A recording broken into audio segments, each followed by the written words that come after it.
अहिले भ्रष्टाचार विरुद्धको आन्दोलन जो सडकमा भइरहेछ, स्वयं भ्रष्टाचारीका आरोप लागेका आरोपीहरू भ्रष्टाचार विरुद्धको आन्दोलनमा भ्रष्टाचारी मुर्दाबाद भन्दै हिँडेका छन्। सरकारले कतिजनाको कति बच्चाको मृत्यु कुरिरहेको छ, जवाफ चाहियो। हाम्रो लोकतन्त्र खतरामा छ। भ्रष्टाचार यसमा कारबाही भएन भने मेरो कुरा रेकर्डमा राखियोस्, हामी यो लोकतन्त्रलाई बचाउन सक्दैनौँ। गभर्नमेन्टले चाहिँ यो चाँडै नै यो टेपको सत्य तथ्य उजागर गरोस् र अरू जतिजनाको पनि नाम आएको छ त्यो को चाहिँ दोषी हो को चाहिँ होइन यो चाहिँ प्रश्नका साथ आउनुपर्छ। तिमी हेरे जस्तो गर्नु म देखे जस्तो गर्छु, तिमी खेदे जस्तो गर्नु म दौडे जस्तो गर्छु, यस्तो प्रवृत्तिले भ्रष्टाचारलाई न्यूनीकरण गर्दैन। हामी आफै बक्सी 5-6 वर्षदेखि सत्ता शक्तिमा बस्नेहरूलाई यो कुरा थाहा रहेछ नि, अहिले ठिक्क अड्कली कुरा छोडिरहेका छन्। हेर्नुहोस्, आफ्नो पार्टीको नेता कुनै पनि अपराधमा मुछिँदा उसको बचाउमा निकै निष्कृष्ट नाटक मञ्चन भएको देख्ने गरिन्छ र त्यस्ता नाटक मञ्चन जिम्मेवार भनिएका दल जसले आम नेपाली जनतालाई सुशासनका जुट्टा बाचा गरेर आउनु भएको छ। दोषी कुनै पनि हालतमा नउम्किने गरी र यो सङ्गठित अपराध हो, राज्य विरुद्धको अपराध हो, यो मानव बेचबिखनसित सम्बन्धित अपराध हो, यो चाहिँ खास गरी सम्पत्ति शुद्धिकरण र कृत्य ठगीसित सम्बन्धित अपराध भएको हुँदाखेरि यो चाहिँ अपराधलाई निष्कर्षमा पुर्याउनको निम्ति यो सदनमा ऐक्यता प्रकट होस्। खबरदार, अब यस्तो नाटक मञ्चन गरेर जनतालाई भ्रम छर्ने तथा मुद्दालाई विषयान्तर गरी जनतालाई झुक्क्याउने खेल अब नगरियोस्। महाधिवक्ता कार्यालयको काम कारबाही ठिक छैन। सरकारी वकिल दिनभर घाम ताप्ने गरिरहेछ, आज फुर्सद छैन, भोलि फुर्सद छैन। प्रमाण कमजोर बनाउने, प्रमाण मेटाउने र अल्छी गर्ने। त्यसकारणले सरकारी वकिलको भूमिका सही छैन। आफ्नै देशका नागरिकलाई नागरिकता च्यात्न लगाएर अनागरिक बनाएर नक्कलै भुटानी शरणार्थीको नाउँमा तेस्रो देशमा बेच्न ठुलो धनराशि असुल्न उद्धत तस्करहरू ठगहरू जोसुकै हुन् त्यस्ता संलग्न अभियुक्तहरूलाई कानुनी कठघडामा ल्याएर दण्डित गर्न मौजुदा कानुनमा कुनै कमी नरहेको हुँदा आम जनतालाई भरोसा हुने गरी कानुनी राज्यको आभास गराउन अब कुनै पनि बहानामा ढिला गरिनुहुन्न। अनुसन्धानको क्रममा माननीय टोपबहादुर राय माझीलाई मिति 2080 1/31 गते राति अन्दाजी 8:25 बजेको समयमा जिल्ला काठमाडौँ बुढा नीलकण्ठ नगरपालिका वार्ड नम्बर 4 बाट पक्राउ गरी जिल्ला प्रहरी परिसर टेकुको हिरासतमा राखिएको शरणार्थी प्रकरणमा संदिग्ध सबै छानबिनको दायरामा ल्याइनु पर्दछ र यस प्रकरणको विश्वसनीय टुङ्गो लागोस् भन्ने खबरदारी गर्न चाहे। भ्रष्टाचारको एउटा शास्त्रीय परिभाषा छ निजी लाभका लागि सार्वजनिक पदको दुरुपयोग, तर नेपालमा यसको प्रभाव व्यापक छ जुन आधारभूत विकास निर्माणमा हामी हरेक दिन देख्दछौँ। मेरो निर्वाचन क्षेत्र तनहुँ 1 मा दर्जनौं ठुला विकासका आयोजनाहरू अलपत्र छन्। चन्द्रावती सम्जुर पोखरी छाप सडक ठेक्का लागेर पनि 3-4 वर्षदेखि काम हुन सकेको छैन। घुमाउने र सराङघाटका पुलहरू टेन्डर लागेर पनि अगाडि बढेका छैनन्। दमौली केशवटार र सुखौरा खण्ड पनि हेलचक्र्याइले 4 वर्षदेखि अलपत्र छ। भ्रष्टाचारले सडक नबन्ने मात्र होइन, बनेका सडक पनि सुरक्षित छैनन्। हालै बन्दीपुर गाउँपालिकामा एउटा भीषण दुर्घटना भयो जहाँ मेरा प्रिय भुजेल दाजुभाइहरूको ठुलो सङ्ख्यामा मृत्यु र हताहती भयो।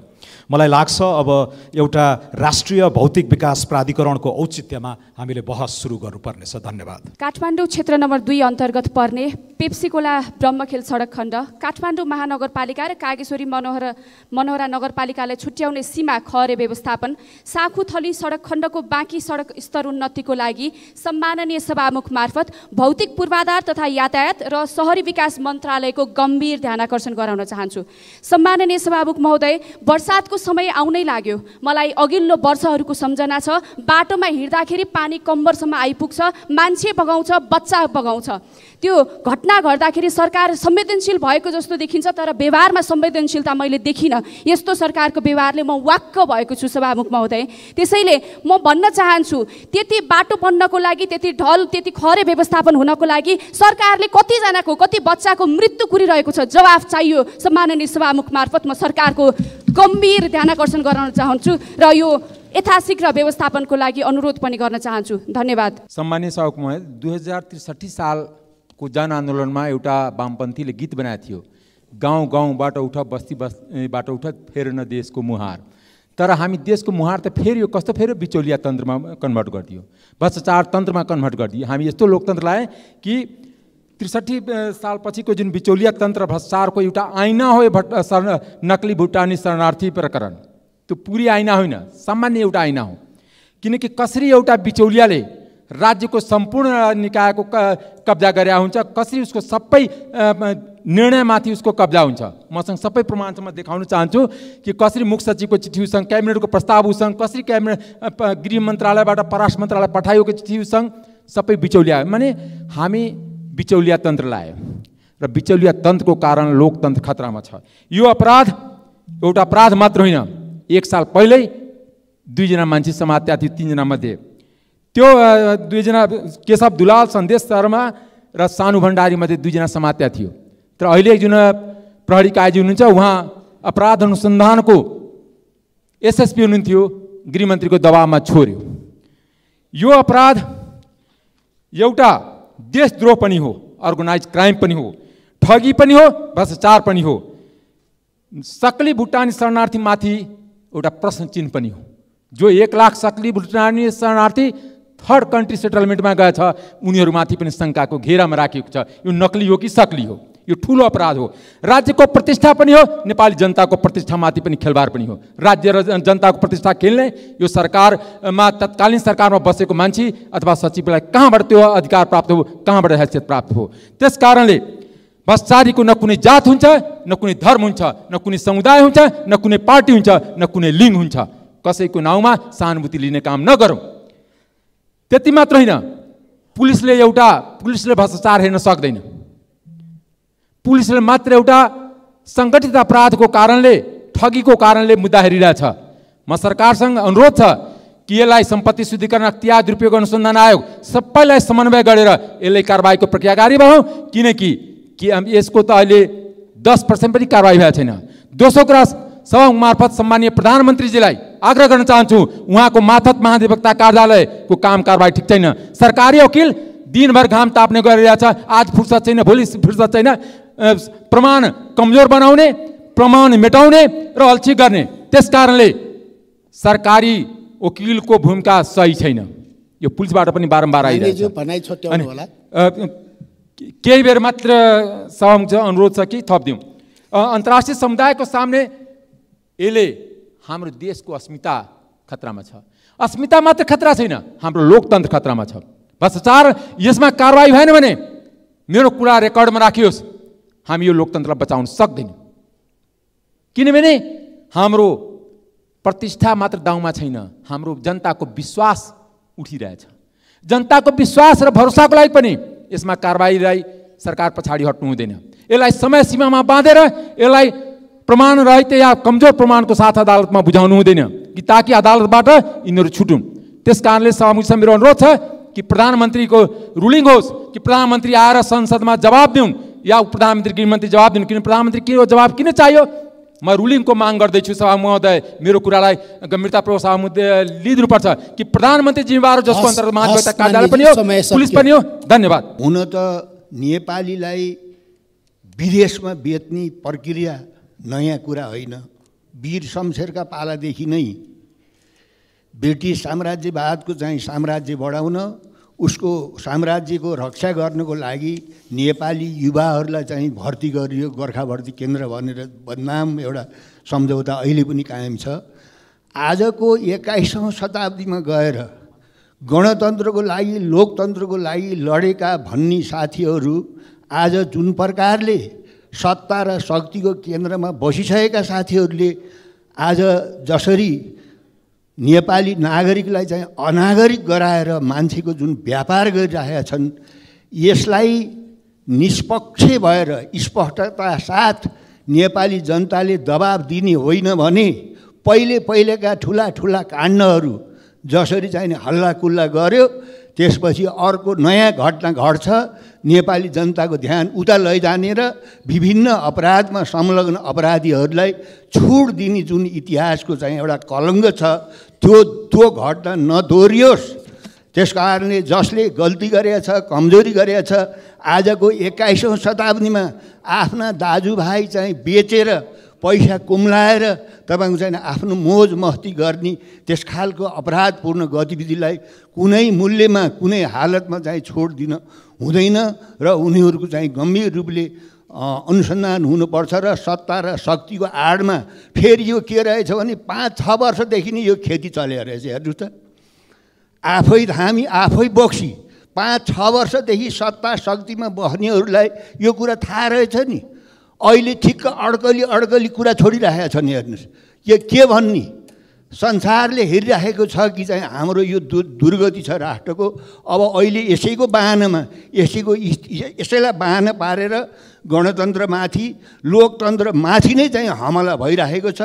त्यसो हुनाले मैले पुस 25 गते यही संसदमा भनेको थिएँ, जसले लोकतन्त्र ल्यायो, जसले गणतन्त्र ल्यायो, त्यसैका चरित्रले, त्यसैका नीतिले, तिनीहरूकै व्यवहारबाट लोकतन्त्रमाथि गणतन्त्रमाथि खतरा छ है, सतर्क हुनुपर्छ भनेको 4 महिना पनि भएको छैन। अहिले त्यही स्थिति आएछ। त्यस कारणले सजिलै यो लोकतन्त्र आएको होइन, सजिलै यो गणतन्त्र आएको होइन। यही घटना चाहिँ हिजोको तानाशाही व्यवस्था हुन्थ्यो, राणाकालमा हुन्थ्यो भने आज नेपाली जनताले सडकमा उत्रेर अपराधलाई कारबाही गर भने चाहिँ जनताको अगाडि चाहिँ सरकारलाई चाहिँ दबाब दिन्थेनन्। त्यस कारणले अहिलेको गृहमन्त्रीले जुन खालले आँट गर्नुभएको छ, सक्रियता देखाउनु भएको छ, यो बिचा घुँडा टेकेर इतिहास, कालो इतिहास दोहोऱ्याउने होइन। त्यस कारणले जसले गल्ती गरेको छ, अपराध गरेको छ राष्ट्रमाथि, राष्ट्रको अस्मितामाथि, तिनीहरूलाई कडा कारबाही गर्नुपर्छ भन्ने सम्माननीय सभामुखज्यू मार्फत म अनुरोध गर्न चाहन्छु। धन्यवाद। एउटा गाउँमा चोर आएछ, चोर आइसकेपछि गाउँलेले चोर आयो भनेर थाहा पाएछन् अनि सबै गाउँलेले चोर आयो भनेर बाहिर निस्केछन्। अनि चोर चाहिँ पछाडिबाट भागेर जहाँ गाउँलेले चोर आयो भनेको थियो त्यो भिडमा मिसिएछ। फेरि त्यसपछि त्यहीँबाट उसले चिच्याउन थालेछ, चोर आयो भनेछ। गाउँलेलाई थाहा भएनछ कि उहाँहरूकै भिडमा त्यही चोर पसेको थियो। अहिले भ्रष्टाचार विरुद्धको आन्दोलन जो सडकमा भइरहेछ, स्वयं भ्रष्टाचारीका आरोप लागेका आरोपीहरू भ्रष्टाचार विरुद्धको आन्दोलनमा भ्रष्टाचारी मुर्दाबाद भन्दै हिँडेका छन्। यसले अहिले होइन 34 वर्षदेखि यही प्र्याक्टिस भइरहेछ। भ्रष्टाचार विरुद्धका कुराहरू उठ्छन्, स्वयं भ्रष्टाचारका आरोपितहरू भ्रष्टाचारका विरुद्धको आन्दोलनमा जान्छन्। र भ्रष्टाचार भनेको सिर्फ पैसाको चलखेल होइन, यो देशको कानुनलाई मिच्नु पनि भ्रष्टाचारको एउटा अर्को नमुना हो। भ्रष्ट भनेको भ्रष्ट आचरण हो। त्यो भएको हुनाले म कहिलेकाहीँ यो सडकमा उठेका आन्दोलनलाई हेर्दाखेरि मलाई आफै दिक्क लाग्छ, किनभने यस्ता प्रवृत्तिका आन्दोलनले भ्रष्टाचारलाई न्यूनीकरण होइन कि भ्रष्टाचारलाई धन थप संरक्षण गर्दछन्। र अर्को एउटा कुरा म भन्न चाहन्छु, एउटा कुराले ठिक्क कामले दिक्क भएको छ यो संसद। ल आज यो संसदमा सबै माननीयहरू हुनुहुन्छ। यो देशमा भ्रष्टाचारलाई निर्मूल बनाउने, कानुन बनाउने यदि कोही थलो हो भने यही सदन हो, तपाईँ हामी माननीयज्यू मात्रै हो। यहाँभन्दा अन्त कहीँ पनि ठाउँ छैन। तर भ्रष्टाचारलाई निर्मूल पार्नका लागि अहिले बन्दै गरेको कानुन या बनिसकेको कानुनलाई पनि म्याद हदबन्दी भनेर 5 वर्ष मात्रै तपाईँको छानबिन गर्न पाउने भनेर यही सदनबाट गएछ। हामी सडकमा होइन कि यही सदनमा के तपाईँहरू तयार हुनुहुन्छ? म आज नाम भन्न चाहन्छु। ल तयार हुने हो भने तपाईँहरू तयार हुनुहोस्। ल सुडान घोटाला काण्डको छानबिन गर्न, लाउडा घोटाला काण्ड छानबिन गर्न, चेज एयर काण्ड छानबिन गर्न, चाइना साउथ वेस्ट काण्ड छानबिन गर्न, एयरबस काण्ड छानबिन गर्न, वाइट बडीको छानबिन गर्न, 33 किलो सुन काण्ड छानबिन गर्न, एनसेललाई छानबिन गर्न, चमेलिया जलविद्युत आयोजनाको भ्रष्टाचार छानबिन गर्न, 4G काण्डको 4G टेलिफोन सेवाको काण्डलाई छानबिन गर्न, न्यारो बोडी ओम्नी अमेरिकाबाट आएको स्रोत नभएको 40 करोडको काण्ड, मोहराको टेप काण्ड, क्यान्टनमेन्ट घोटालामा 8,460 जना लडाकुको, नामै नभएका लडाकुको अरबौँ रुपियाँ वर्षौँसम्म हिनामिना गर्ने काण्ड, बुढी गण्डकीको जलविद्युत काण्ड, त्यति गरेर लाइसेन्स छपाई कमिसन काण्ड, ललिता निवास प्रकरण, नक्कली भुटानी शरणार्थी नेपाल ट्रस्टको जग्गाको प्रकरणमा तपाईँको काण्ड, CCTV फुटेज काण्ड, 25 मेगावाटको सोलर ठेक्का काण्ड, नेपालकै पहिलो जुट मिलको तपाईँको जग्गाको प्रकरण काण्डमा के तपाईँहरू साँच्चै भ्रष्टाचारका विरुद्धमा लड्ने हो भने पार्टी, पङ्क्ति, दल, सिद्धान्तभन्दा माथि उठेर कानुन बनाउन तयार हुनुहुन्छ भने ल आज म हेर्न चाहन्छु, हात खडा गर्नुहोस् न। ल गर्नुहोस् खडा, हुनुहुन्छ कोही? त्यही भए हुनाले मैले अहिले पनि भन्न चाहन्छु, यसो नगरौँ। कृपया तिमी हेरे जस्तो गर्नु म देखे जस्तो गर्छु, तिमी खेदे जस्तो गर्नु म दौडे जस्तो गर्छु। यस्तो प्रवृत्तिले भ्रष्टाचारलाई न्यूनीकरण गर्दैन।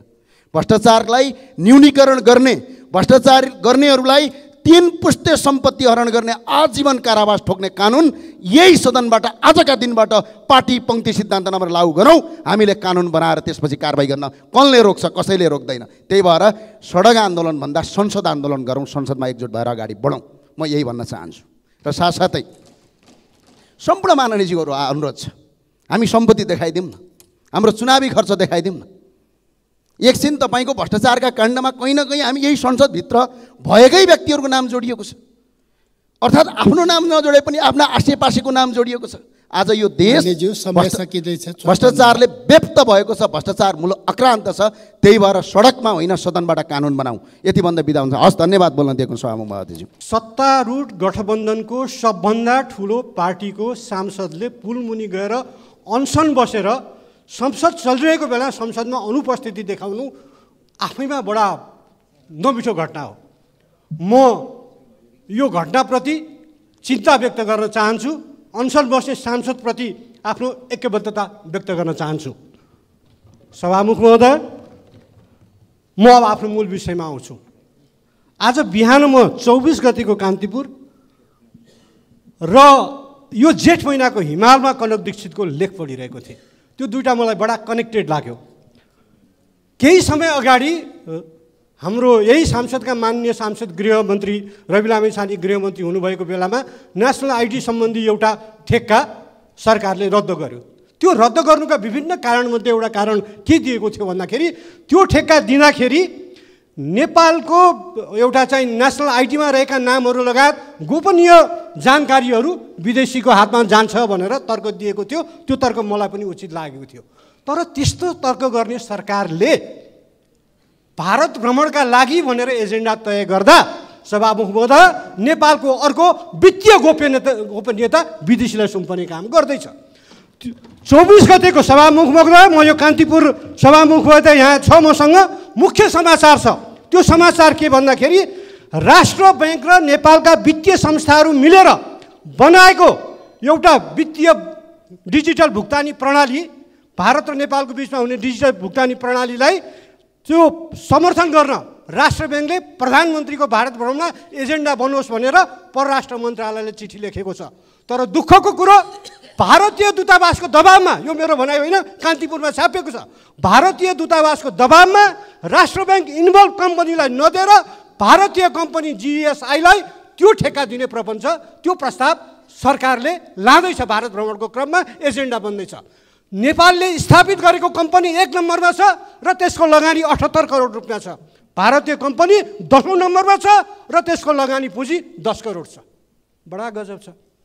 मलाई चिन्ता के लाग्यो भन्दाखेरि कि 10 दिन अगाडि गर्ने एउटा निर्णय त्यही तर्कमा कि गोपनीयता, नेपालको गोपनीयता विदेशी हातमा जान्छ भन्ने, अनि नेपालको वित्तीय गोपनीयता चाहिँ विदेशीको हातमा जानु हुने? नेपालको कम्पनी हुँदाहुँदै, राष्ट्र ब्याङ्क इन्भल्भ भएको कम्पनी हुँदाहुँदै प्रधानमन्त्रीले त्यो आग्रहलाई लत्याएर यो एजेन्डा बनाइयोस् भनेर परराष्ट्रलाई राष्ट्र ब्याङ्कले चिठी लेखेको छ। त्यो योजना लत्याउने अनि अर्को कम्पनी, विदेशी कम्पनीको लागि प्रधानमन्त्री दबावमा पर्ने? सभामुख महोदय, म आज यहाँ सबै मान्यहरूलाई पनि भन्छु कि कनक दीक्षितको हिमालमा छापेको लेख यो जेठ महिनाको हेरौँ। त्यो उहाँको भारतको प्रसिद्ध अनलाइन द वायरमा छापिएको अङ्ग्रेजी लेखको अनुवाद हो। त्यहाँ कसरी भारतीय गुप्तचर संस्थाहरूले र भारतीय संस्थापनले नेपालका राजनीतिक दलहरूभित्र हस्तक्षेप गरिरहेको छ, कसरी नेपालभित्र हस्तक्षेप गरिरहेको छ र कसरी नेपालभित्र खेलिरहेको छ भन्ने विषयमा विस्तृत चर्चा छ। र मलाई बडा गजब लाग्यो। हाम्रो प्रधानमन्त्री भारत जान्छु जान्छु भन्नुहुन्छ, भारत भ्रमण सरेको सरै छ, फेरि कहिले हुने हो थाहा छैन। तर नेपालको प्रधानमन्त्रीलाई भारत आउन नदिएर पर्खाइराख्दाखेरि राजालाई चाहिँ उत्तर प्रदेशमा स्वागत गरिएको छ। र त्यो स्वागत गर्ने सन्दर्भमा त्यहाँका मन्त्री, मुख्यमन्त्री र मन्त्रीहरूले, नेताहरूले जे बोलेका छन् त्यो अत्यन्त आपत्तिजनक छ। सभामुख महोदय, यही हो के भारतको प्रधानमन्त्रीलाई आउन, के अरे भारतमा नेपालको प्रधानमन्त्रीलाई आउन नदिने, तर नेपाली जनताले हटाएको राजालाई प्रधानमन्त्रीको सट्टा स्वागत गर्ने र प्रेसर डिप्लोमेसी, यो ओल्ड डिप्लोमेसीमा चलन चल्तीको शब्द हो, दबावको कूटनीति, प्रेसर डिप्लोमेसी। के एजेन्डा मेरो पुरा गर्छौ, त्यो एजेन्डा तिमीले बोकेर आउने एजेन्डामा कार्यसूचीमा पर्छ कि पर्दैन, अनि मात्र म भारतमा तिमीलाई स्वागत गर्छु भनेर त्यसको सट्टा दबाब दिन राजालाई भारतमा स्वागत गरियो, बोलाइयो पूर्व राजालाई।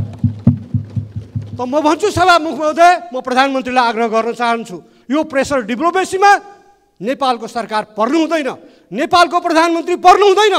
हाम्रा पुर्खाले यो मुलुक, म गर्वका साथ भन्छु, 3500 वर्षको इतिहास भएको यो मुलुक आजसम्म कहिले पनि पराधीन भएको छैन। तर आजको भारत त ब्रिटिसले एकीकरण गरिदिएको सन् 1947 पछि बनेको भारत हो। भारतको इतिहास पढौँ हामी, त्यहाँ एकीकरण हुने बेलासम्म पनि झन्डै 500 550 राजा रजौटा थिए। तर पृथ्वीनारायण शाहले एकीकरण गरेको यो मुलुक, त्योभन्दा अगाडि मल्लहरूले एकीकरण गरेको यो मुलुक, त्योभन्दा अगाडि लिच्छवीहरूले एकीकरण गरेको यो मुलुक आजसम्म स्वतन्त्र छ। त्यसैले यो स्वतन्त्र देशको प्रधानमन्त्रीले भारत भ्रमणमा जाँदा देशका एजेन्डाहरू के हुन्, राष्ट्रका एजेन्डाहरू के हुन्, नेपाललाई चाहिएको कुरा के हो, त्यो दबावमा पर्नुपर्छ। बडा दुःखका साथ भन्नुपर्छ सभामुख महोदय कि नेपालको असंलग्न परराष्ट्र नीतिले आफ्नो सन्तुलन गुमाउँदै जान थालेको छ, असन्तुलित हुन थालेको छ हाम्रो परराष्ट्र नीति। हाम्रो परराष्ट्र नीति कहिले यता ढल्किन्छ, कहिले उता ढल्किन्छ। देशको स्वाभिमान, देशको आर्थिक आत्मनिर्भरता र आर्थिक स्वतन्त्रता, त्यसलाई ध्यानमा राखेर, मुलुकको स्वाभिमानलाई ध्यानमा राखेर, देशको सार्वभौमसत्ता र भौगोलिक अखण्डतालाई ध्यानमा राखेर, लिपुलेक, कालापानी र लिम्पियाधुरा फिर्ता गर्ने कुरालाई ध्यानमा राखेर, हाम्रो सीमाको सुरक्षा गर्ने कुरालाई ध्यानमा राखेर, हाम्रो आर्थिक स्वाभिमानलाई ध्यानमा राखेर प्रधानमन्त्रीको भारत भ्रमण सफल होस्। कहिले हुन्छ थाहा छैन, सरै छ, तर पनि त्यो भ्रमणको म सफलताको कामना गर्न चाहन्छु र भारत भ्रमणको क्रममा नेपालको शिर निहुराउने, नेपाललाई अप्ठ्यारोमा पार्ने, नेपालको स्वाभिमान गिराउने कुनै पनि एजेन्डा प्रधानमन्त्रीको कार्यसूचीमा, भ्रमणको कार्यसूचीमा नरहोस्। धन्यवाद। यति बेलाको अर्थ प्रणाली निकै जटिलतामा, निकै अप्ठ्यारोमा पुगेको छ। यसै प्रसङ्गसँगै देशमा भ्रष्टाचारका विषयहरूमा हामी गम्भीर समीक्षा, छलफल, बहस र आम जनताको भावना प्रकट भएको विशेष अवस्थामा हामी प्रवेश गरेका छौँ। सम्माननीय सभामुख महोदय, हामी देशको अर्थ प्रणाली सुधार गर्ने र लयमा ल्याउने प्रक्रियामा अगाडि बढेका छौँ। चालु 9 महिनामा व्यापार घाटा 17.1% रहेको छ। राजस्व लक्ष्य कुल 14 खर्ब 3 अरब मध्ये 60% पनि नपुग्ने देखिन्छ। आर्थिक वृद्धि चालु वर्षमा आधारभूत मूल्यमा 2.16% र उत्पादनको मूल्यमा 1.86% भएको देखिन्छ। पुरानो ऋणको सावा ब्याज तिर्न पनि थप ऋण ल्याउनु पर्ने अवस्था सिर्जना भएको छ। दाताहरूबाट अपेक्षा गरिएको 55 अरब मध्ये 9% मात्रै आएको देखिन्छ र यो देशको चाहिँ अवस्था हो। निजी क्षेत्रले मात्रै 70% रोजगारी, 82% आर्थिक उत्पादकत्व र 85% बैंकिङ लगानी, सार्वजनिक यातायातमा मात्रै 98% लगानी गरेर देशको यो अहिलेको चाहिँ अवस्थामा आर्थिक क्षेत्रमा टेवा पुर्याएका हामी पाउँछौँ।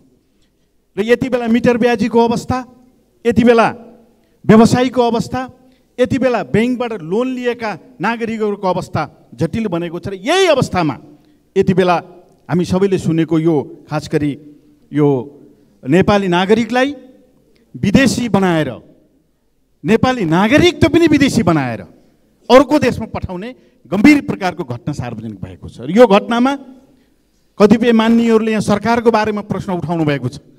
मैले त सरकारलाई हार्दिक धन्यवाद दिन चाहन्छु। राम्रो काम गरेको बेलामा इमान्दारितापूर्वक समर्थन गर्न डराउनु हुँदैन। यो भ्रष्टाचारको विषय पक्ष र प्रतिपक्षको विषय होइन, यो साझा हामी नागरिकहरूको नेपालको साझा विषय हो। के नेपाल सुशासन नभएको देश हो? सम्माननीय सभामुख महोदय, के न्याय लुटिएको देश हो? के चाहिँ कानुन मरेको देश हो? जिम्मेवारी समाप्त भएको देश हो? दायित्व गुमनाम भएको देश हो र जवाबदेहिता नभएको देश हो र सम्माननीय सभामुख महोदय, यदि यी विषयहरूको प्रत्याभूति दिलाउने देशको रूपमा हामी परिचित हुनु छ भनेदेखि भ्रष्टाचारको यो अभियानमा हामी साझा सङ्कल्पका साथ अगाडि बढ्न जरुरी छ। आरोप प्रत्यारोप होइन, एउटा विषयको छानबिन चलिरहेका बेलामा अर्को विषय उठाइदिएर सम्पूर्ण मान्यजीहरूसँग म विषय अनुरोध गर्न चाहन्छु, त्यस प्रकारले विषयान्तर नगरौँ। अहिले यति बेला भुटानी शरणार्थीहरूको विषय गम्भीरतापूर्वक उठेको छ। सबै मिलेर यो खास गरी 875 जनासित सम्बन्धित रहेको यो विषयमा सत्य तथ्यलाई एउटा निष्कर्षमा पुर्याउनुको निम्ति सरकारलाई, हामी सबैले सम्बन्ध निकायहरूलाई सहयोग पुर्याउनु पर्ने यति बेलाको हामी सबैको साझा कर्तव्य र दायित्व हो। किनभने यो विषयका कारणले भुटानमा रहेका, त्यहाँबाट साँच्चीकै शरणार्थी भएकाहरू त यसै पनि लज्जित बनेका छन्। त्यसको साथसाथै अमेरिका जस्तो देश पनि हाम्रो देशले के गरिरहेका छ भन्ने कुराको निकै चाहिँ नकारात्मक चित्रण लिएर अमेरिका जस्तो हाम्रो मित्रराष्ट्र पनि पक्कै पनि चासोको रूपमा हेरेको हामी पाउँछौँ। नजिकका भारत र चीन जस्ता देशहरू जसले अहिलेको विश्वमा आर्थिक हिसाबले पनि अरू कयौँ हिसाबले प्रगति गर्दै अगाडि बढेका छन्। ती दुईटा छिमेकी देशको बिचमा हामी छौँ र हामीले हाम्रो देशको राष्ट्रियता, हाम्रो देशको सार्वभौमिकतालाई मध्यनजर गर्दै यस प्रकारका घटनाहरूलाई हामीले ठिक ढङ्गले ल्यान्डिङ गर्नुपर्ने अवस्था रहेको छ। ट्रान्सपरेन्सी इन्टरनेसनलले 2022 मा प्रकाशित गरेको प्रतिवेदनमा नेपाल 34 अङ्कसहित 180 देशमध्ये 110 स्थानमा देखिएको छ। यो गम्भीर हो र यसले पनि के कुरो देखाउँछ भनेदेखि हामीले यो क्षेत्रमा सामूहिक सङ्कल्प गरेर अगाडि बढ्नुपर्ने, सामूहिक रूपमा दोषारोपण गर्ने होइन, हामी मिलेर चाहिँ अगाडि बढ्नुपर्ने कुरा यो चाहिँ तथ्याङ्कले पनि प्रष्ट गरेको छ। राजनीतिक नेतृत्व र प्रशासनप्रति नै एक प्रकारको वितृष्णा पैदा भएको छ। भर्खरै बोल्ने माननीयहरूले पनि केही विषयहरू उठाउनु भयो। कतै देशबाट हाम्रो कार्यकारी प्रमुख अरू देशमा भ्रमण जाँदाखेरि कुनै त्यस प्रकारका परिघटनाहरू हुन्छ नि भनेर जुन सचेत बनाउनु भएको छ, म के भन्न चाहन्छु भनेदेखि हावामा बहस नगरौँ, तथ्यमा हामी उभिएर बहस गरौँ र सबै दलसँग सुझाव लिएर मात्रै सम्माननीय प्रधानमन्त्रीले त्यस प्रकारका देशहरूको नेपालको कूटनीति, नेपालको सार्वभौमिकता, नेपालको अखण्डतालाई अछुन राख्ने गरी अगाडि बढ्ने विश्वास पनि प्रधानमन्त्रीले यो सदनमा नै पेश गरेर अगाडि जानुहुनेछ। म यो कुरा पनि आशंका नगरिकन बुझ्न म यहाँ अनुरोध गर्न चाहन्छु। त्यसकारणले सम्माननीय सभामुख महोदय, हामी यो छानबिनको प्रक्रियामा रहेको विषयलाई विषान्त नगरिकन पहिला पनि उठेका थिए कतिपय कुराहरू, ती कुराहरूको पनि क्रमशः हामी छानबिन गर्नेछौँ। क्रमशः त्यस प्रकारका विषयहरू जस्तो ओम्नी प्रकरण, सेक्युरिटी प्रिन्टिङ प्रेस प्रकरण, बालुवाटार प्रकरण, कहिलेकाहीँ एनसेल प्रकरण, सुन प्रकरण, तस्करी प्रकरण जस्ता विषयहरू छन्, उठेका थिए। यी विषयहरूको पनि हामी छानबिन गरौँला। तर अहिले जसरी चाहिँ नेपालको प्रशासन प्रहरीले सक्रियतापूर्वक यो विषयलाई टुङ्गोमा पुर्याउनको निम्ति पहल कदमी लिएको छ, सरकारले जसरी तदारुकका साथ गृह मन्त्रालय र प्रधानमन्त्री कार्यालयले स्वयं चाहिँ सम्माननीय प्रधानमन्त्री पहल लिनुभएको छ, हामी यो विषयलाई सबैको चाहिँ सहयोग, सबैको चाहिँ मद्दत लिएर निष्कर्षमा पुर्याउनको निम्ति म सम्माननीय सभामुख महोदय मार्फत सम्पूर्ण माननीयजीहरूलाई विशेष अनुरोध गर्न चाहन्छु। नेपालमा अख्तियार दुरुपयोग अनुसन्धान आयोग, राजस्व अनुसन्धान विभाग, सम्पत्ति शुद्धिकरण अनुसन्धान विभाग, राष्ट्रिय सतर्क केन्द्र जस्ता महत्त्वपूर्ण निकायहरू छन्। यी निकायहरू सुस्ताएर बस्नु हुँदैन। यी निकायहरूलाई आवश्यक प्रक्रिया पुर्याएर के कानुनी व्यवस्था गर्नुपर्ने हो यो सदनले, त्यो प्रक्रिया पुरा गरेर यी निकायहरूलाई पारदर्शी, यी निकायहरूलाई सक्रिय, यी निकायहरूलाई जवाबदेहीपूर्ण रूपमा काम गर्ने गरी हामीले अगाडि बढायौँ भनेदेखि यस प्रकारका उठेका कुराहरूलाई हामीले टुङ्गोमा पुर्याउन सक्छौँ। त्यस कारणले सम्माननीय सभामुख महोदय, यो भुटानसित शरणार्थी प्रकरणसित जोडिएका विषयहरूमा कानुनी हिसाबले दोषी नउम्किने गरी, दोषी कुनै पनि हालतमा नउम्किने गरी र यो सङ्गठित अपराध हो, राज्य विरुद्धको अपराध हो, यो मानव बेचबिखनसित सम्बन्धित अपराध हो, यो चाहिँ खास गरी सम्पत्ति शुद्धिकरण र कृत्य ठगीसित सम्बन्धित अपराध भएको हुँदाखेरि यो चाहिँ अपराधलाई निष्कर्षमा पुर्याउनको निम्ति यो सदनमा ऐक्यता प्रकट होस् र नेपाल सरकारले तदारुकका साथ निष्कर्षमा पुर्याओस् र हामी कसैले पनि पूर्वाग्रह नराखिकन उठेका विषयहरूलाई निष्कर्षमा पुर्याउनको निम्ति अगाडि बढौँ। यही विषय सम्माननीय सभामुख महोदय मार्फत राख्दै मेरा संक्षिप्त बनाइ अन्त गर्न चाहन्छु। धन्यवाद। माननीय सदस्य श्री गणेश पराजुली, समय 4 मिनट। त्यस पछाडि माननीय सदस्य ज्ञानबहादुर साई। सम्माननीय सभामुख महोदय, लोकतन्त्रको भावना र मर्मसँग व्यथिति र भ्रष्टाचारसँगै रहन कदापि सक्दैन।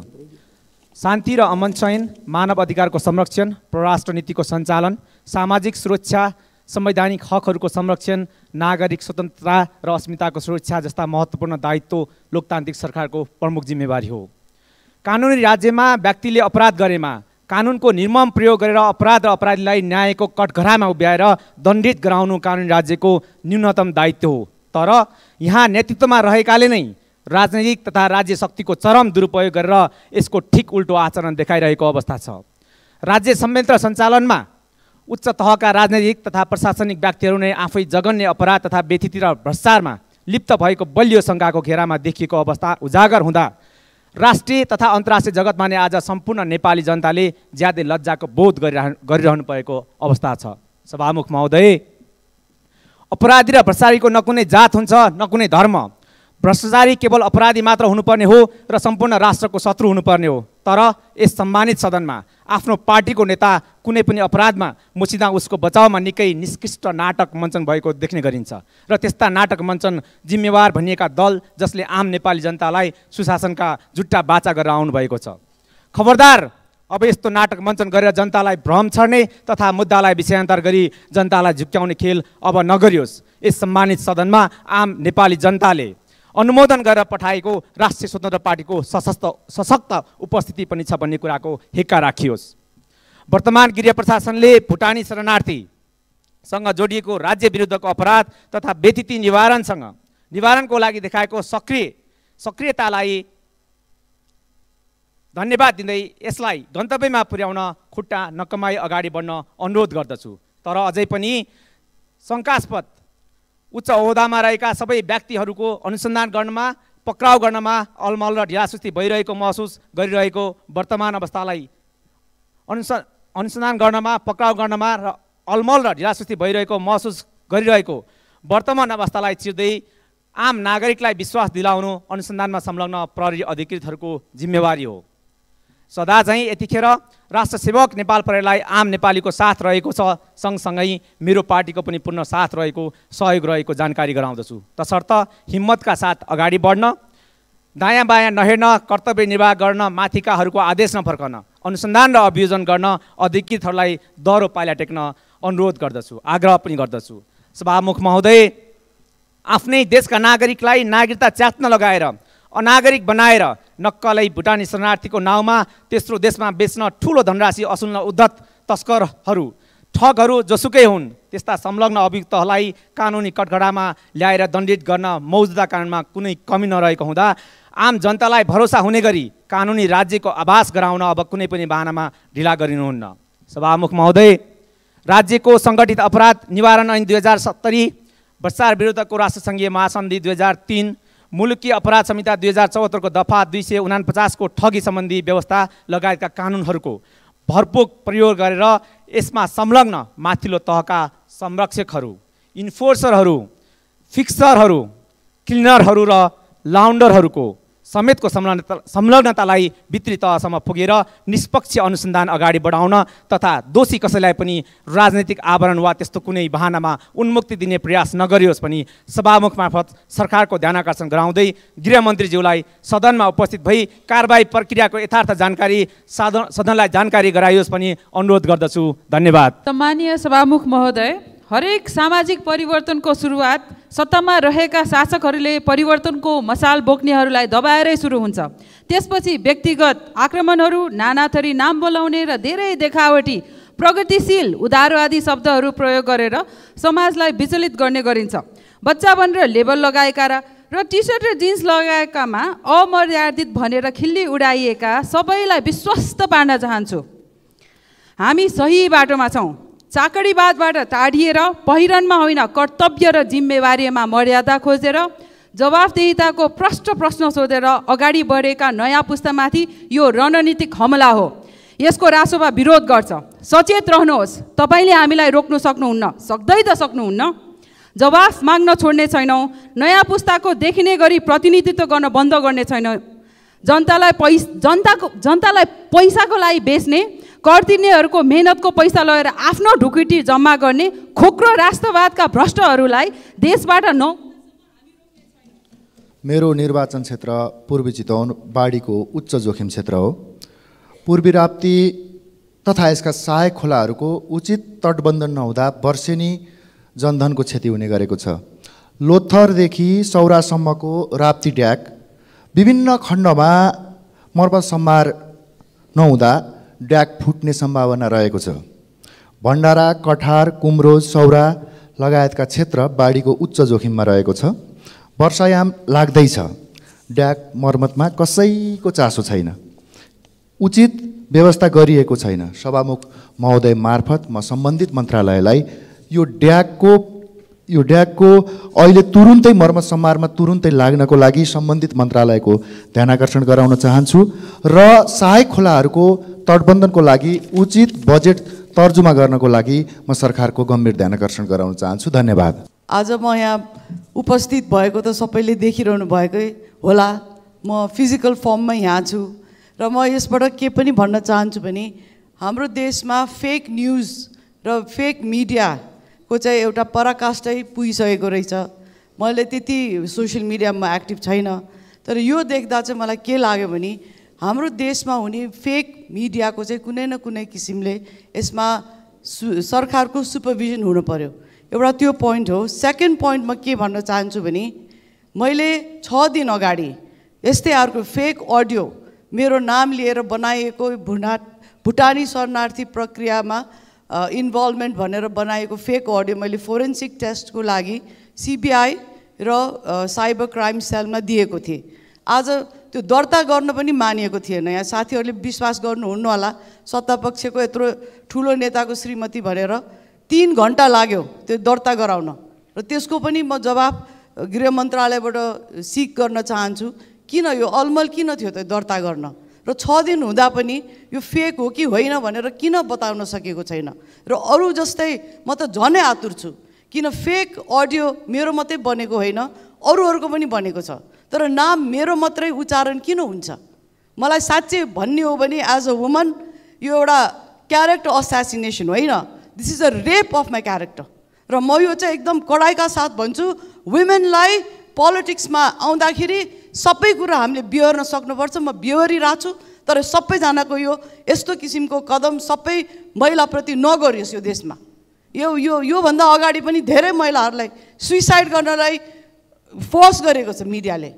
म चाहिँ त्यो एउटा भिक्टिम हुने महिला होइन, but this is a rape of my character. र गभर्मेन्टले चाहिँ यो चाँडै नै यो टेपको सत्य तथ्य उजागर गरोस् र अरू जतिजनाको पनि नाम आएको छ त्यो को चाहिँ दोषी हो को चाहिँ होइन, यो चाहिँ प्रश्नका साथ आउनुपर्छ। किन सबैजना एउटै ब्रसले पेन्ट भएको हुन्न। मान्छेले आफ्नो आफ्नो राय हुन्छ, कसलाई मनपर्छ कसलाई मन पर्दैन, द्याट्स यो पर्सनल बिजनेस। तर कसैको क्यारेक्टर असासिनेसन गर्ने भन्दा अगाडि 1000 चोटि सोच्न चाहिँ म अनुरोध गर्न चाहन्छु। र जुन यो भुटानी नक्कली भुटानी शरणार्थी एउटा यो काण्ड छ, यो देशको लागि सबभन्दा लज्जास्पद काण्ड मलाई पनि लागेको छ। हुन त हाम्रो देशका चेलीबेटीहरू रोज बेचबिखनमा परेका छन्, त्यसतर्फ पनि सरकारको ध्यानमा आकर्षित गर्न चाहन्छु। र कस्तो परिस्थिति होला त हाम्रो देशको, आफ्नो नागरिकता भएकोहरूले पनि त्यागेर म चाहिँ अर्को देशको नागरिक भनेर जाने बाध्यता हुने सिचुएसन तिनीहरूको कस्तो होला, त्यो कुरालाई पनि हामीले एड्रेस गर्नुपर्छ। यो मात्रै खालि यो पार्टी राम्रो कि त्यो पार्टी राम्रो, यो ठुलो कि त्यो ठुलो भनेर यहाँ कोही हामी ठुलो हुने छैनौँ। देशको लागि हामीले काम गरेर देखाउँ। र यो जुन ह्युमन ट्राफिकिङको एउटा यो ग्लोबल एउटा पेन्डेमिकै जस्तो छ, यसमा नेपालको एउटा नराम्रो नाम छ। यहाँबाट धेरै चेलीहरू ट्राफिक भएर जान्छन्। त्यसको लागि चाहिँ म सभामुखज्यूलाई आग्रह गर्न चाहन्छु कि हामीले एउटा स्पेसल कमिटी अन ट्राफिकिङ बनाऊँ र जति पनि ट्राफिकर्सहरू नेपालमा एक्टिभ छन् त्योभन्दा राम्रो काम सरकारले गरेर देखाओस्। किन हामीले रोक्न सक्छौँ, तर हाम्रो कुनै त्यतातिर इन्टेन्सन नै देखिन्न। सम्मानित श्रमको राम्रो व्यवस्था गरौँ र यो एक्सप्लोइटेटिभ श्रममा जाने जुन चाहिँ एउटा हाम्रो कन्ट्रीमा ट्रेन्ड छ त्यसलाई चाहिँ रोक्न पनि म अनुरोध गर्न चाहन्छु। र अन्तमा फेरि पनि यो भुटानी शरणार्थी केसको जुन फेक टेप मेरो नाममा बनाइएको थियो त्यसको सत्य तथ्य चाहिँ चाँडै नै उजागर गर्न म भन्दा आतुर कोही छैन। यो केसलाई यसको यो फाइनल रिपोर्ट आओस् भनेर यसको लागि म फेरि पनि आग्रह गर्दै आफ्नो भनाइ राख्न दिनुभएकोमा धन्यवाद भन्न चाहन्छु। धन्यवाद।